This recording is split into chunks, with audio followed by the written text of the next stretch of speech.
श्री गणेशाय नमः। जय श्री कृष्ण। राधे राधे।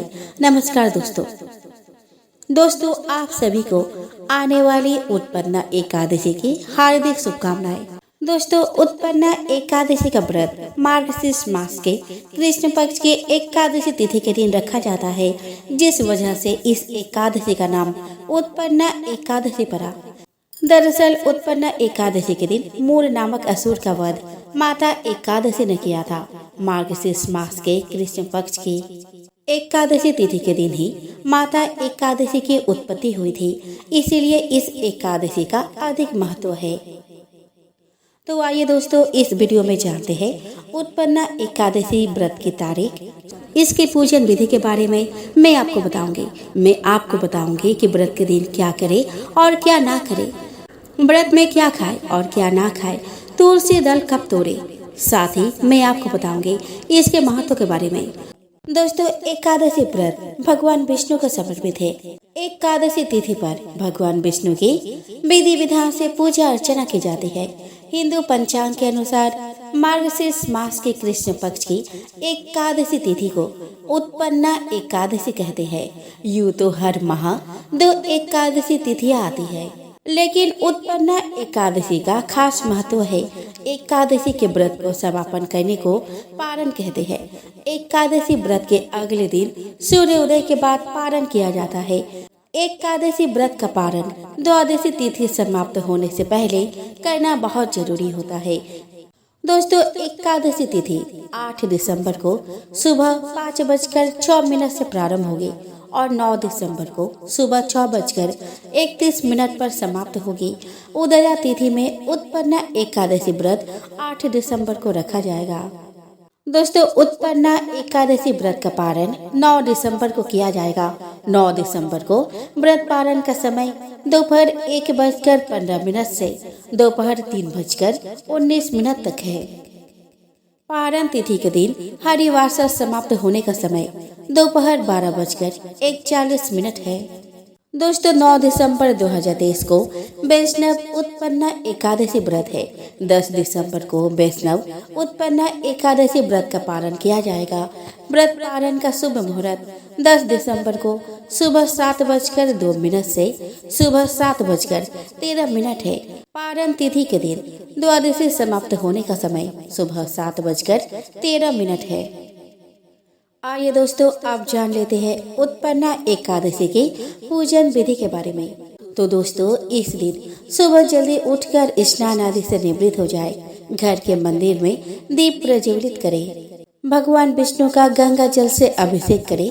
भगवान विष्णु को पुष्प और तुलसी दल अर्पित करें।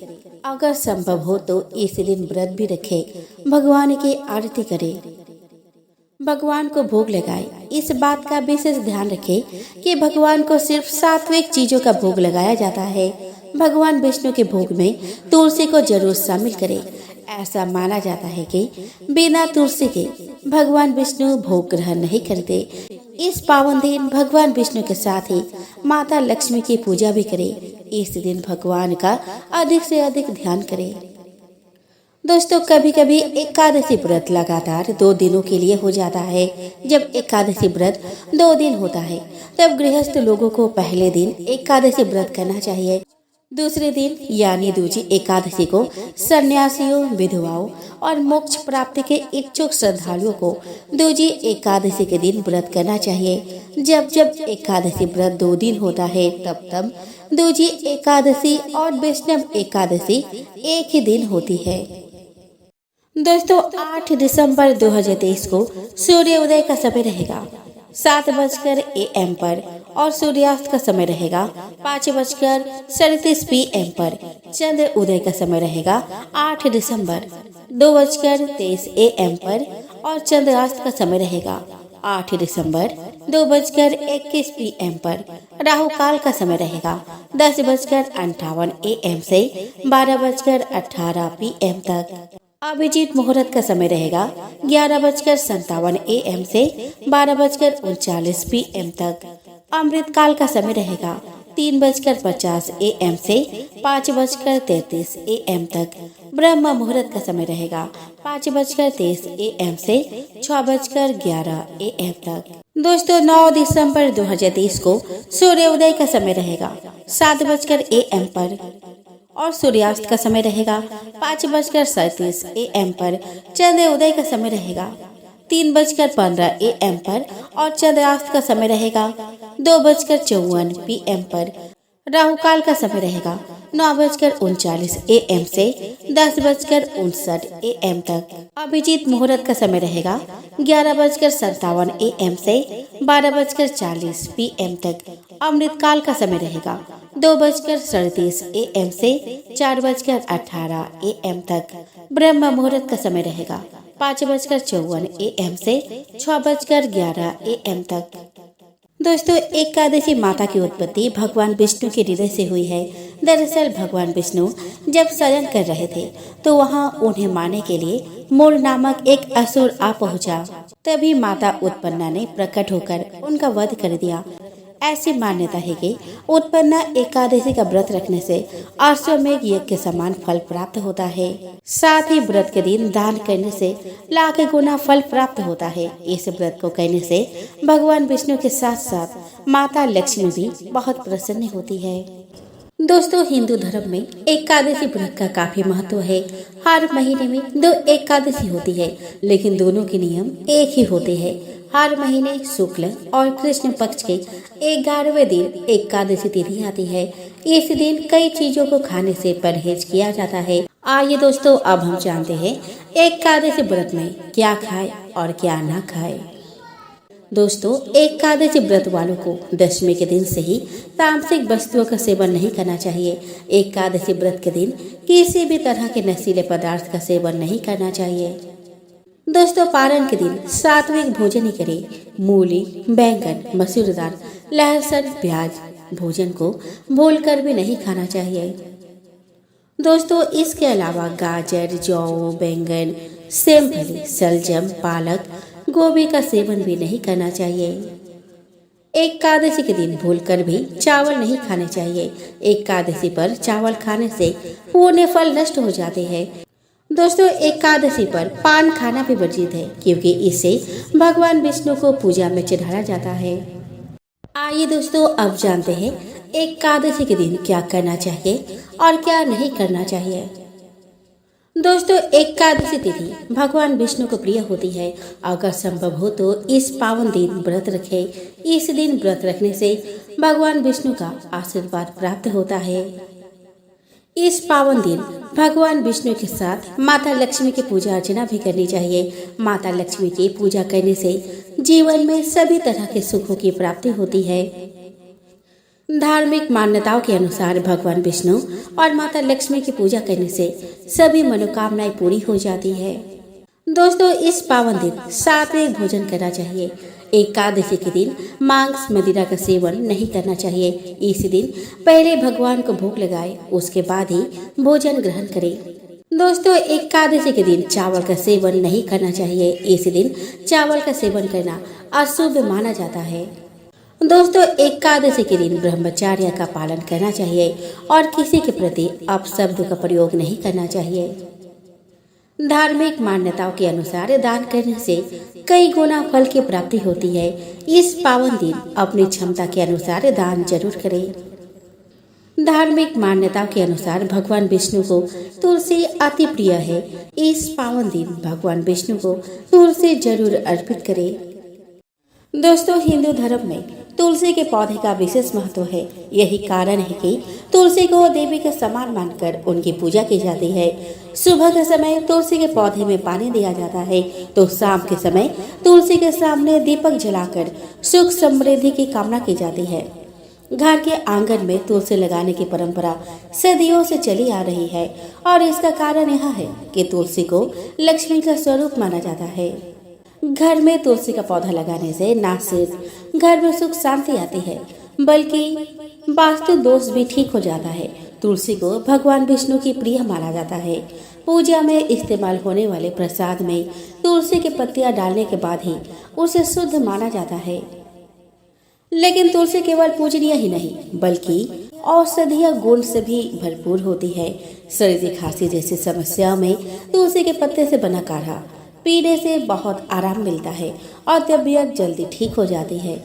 बहुत से लोग अपने चाय में भी तुलसी का पत्ता डालना पसंद करते हैं, लेकिन अगर आप चाहते हैं कि आपके घर में सुख शांति बनी रहे और पैसों से जुड़ी कोई समस्या ना हो, तो तुलसी के पत्तों से जुड़े कुछ नियमों का पालन करना आवश्यक है।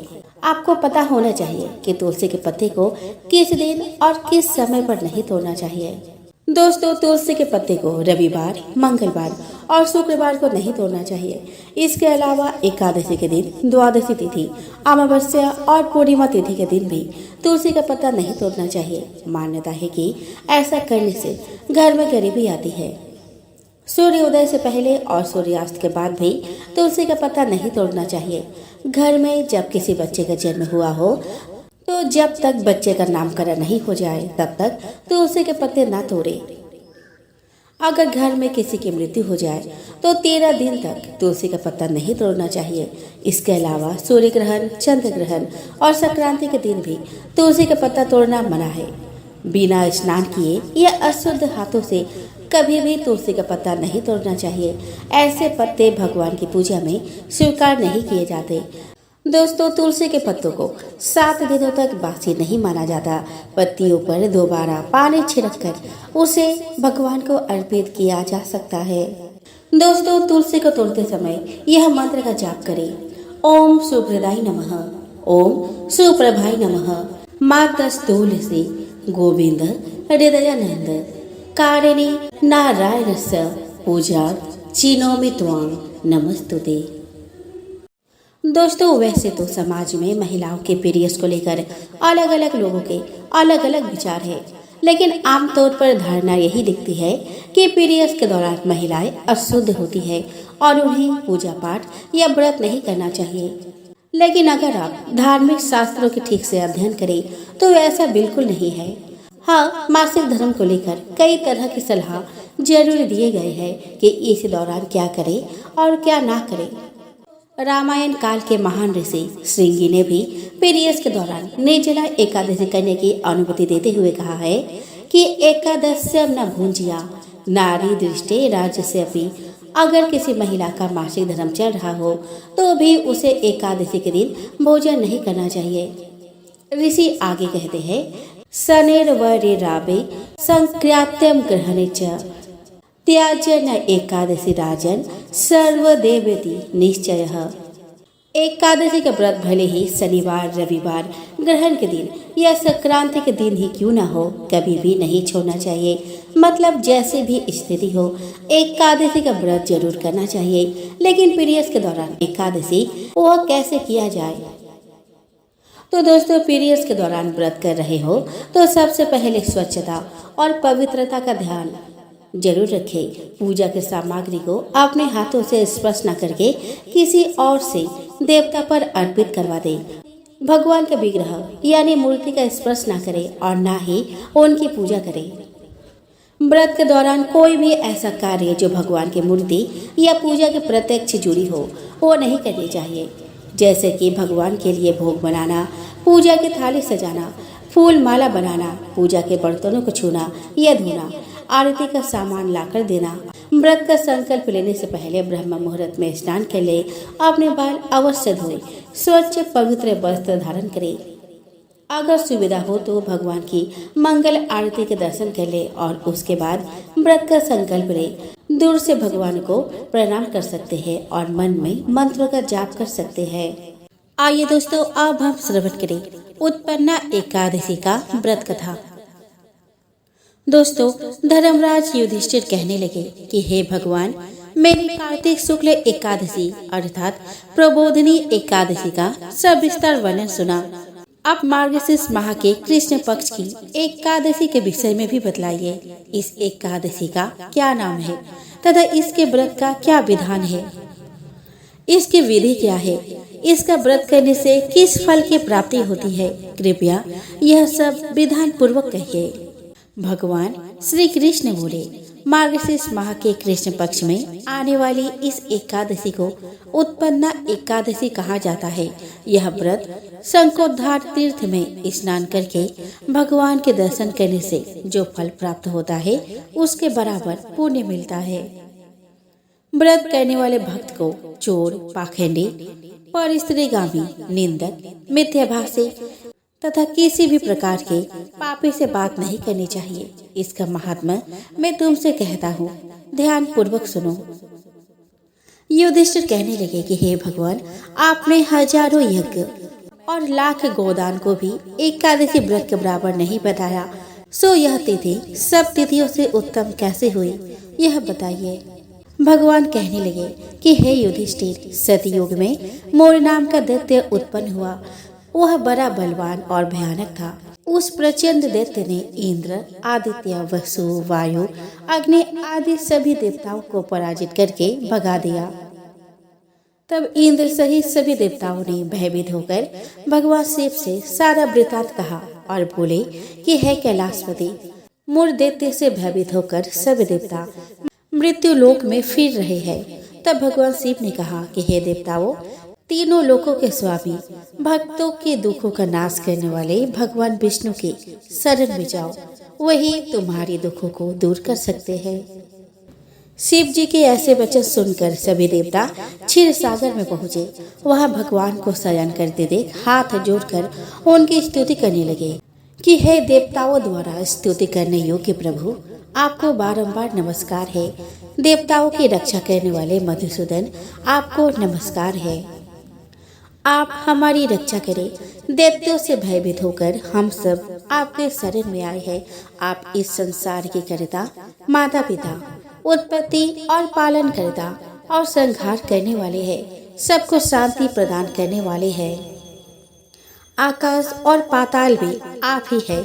सबके पितामह ब्रह्मा, सूर्य, चंद्र, अग्नि, सामग्री, होम, आहुति, मंत्र, तंत्र, जप, यजमान, यज्ञ, कर्मकर्ता, भोक्ता भी आप ही है। आप सर्वव्यापक है। आपके सिवा तीनों लोक में चर तथा अचर कुछ भी नहीं है।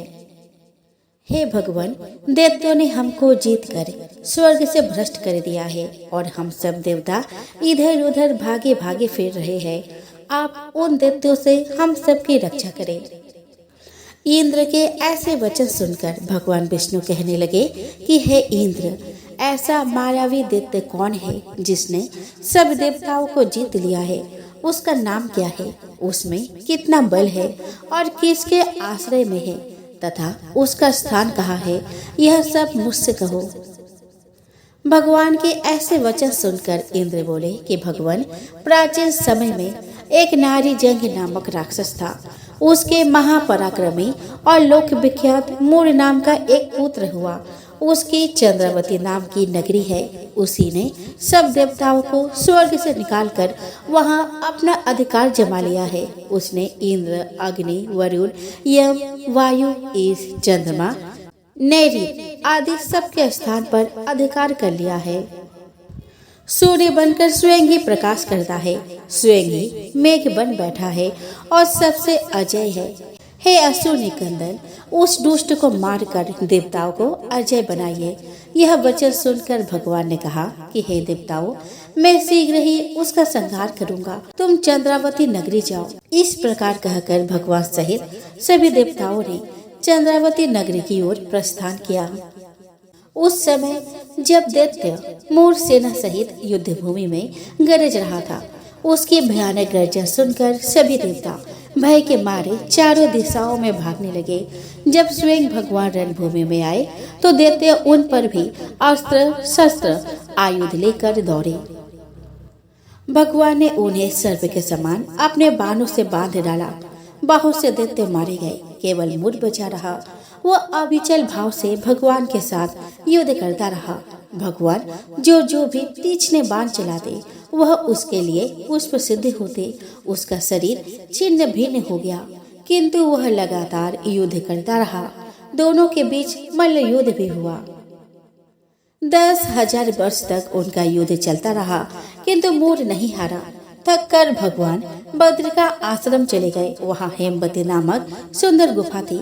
उसमें विश्राम करने के लिए भगवान उसके अंदर प्रवेश कर गए।